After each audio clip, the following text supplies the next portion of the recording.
আজকে বানাচ্ছি নিরামিষ আলুর দম। কড়াইতে দিচ্ছি সাদা তেল, দিয়ে দিচ্ছি ঘি। এখন দিয়ে দিচ্ছি কেটে রাখা আলু। তেল, ঘি সাথে আলু কিছুক্ষণ ভেজে নিচ্ছি। এখন দিয়ে দিচ্ছি হলুদ গুঁড়ো, দিয়ে দিচ্ছি নুন। নুন হলুদের সাথে আলু খুব ভালো করে ভেজে নিচ্ছি।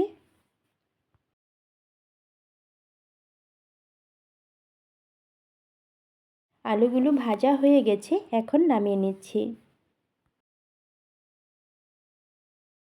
এখন নিয়ে নিচ্ছি হলুদ গুঁড়ো, জিরে গুঁড়ো, শুকনো লঙ্কার গুঁড়ো, জল দিয়ে খুব ভালো করে মিশিয়ে নিচ্ছি। ফোড়নে দিয়ে দিচ্ছি ছোটো এলাচ, লবঙ্গ।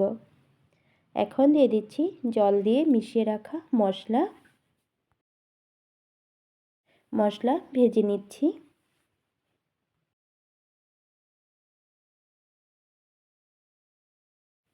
এখন দিয়ে দিচ্ছি ভেজে রাখা আলু।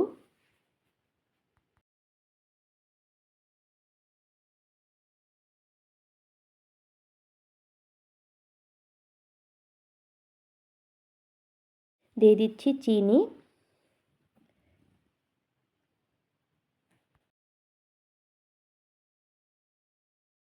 এখন দিয়ে দিচ্ছি কিশমিশ।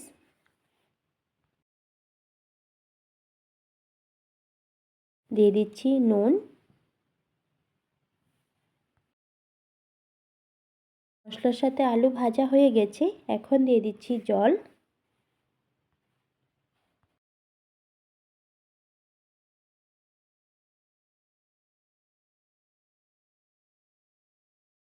দিয়ে দিচ্ছি ঘি।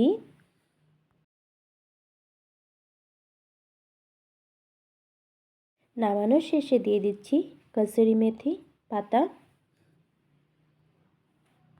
নিরামিষ আলুর দম হয়ে গেছে।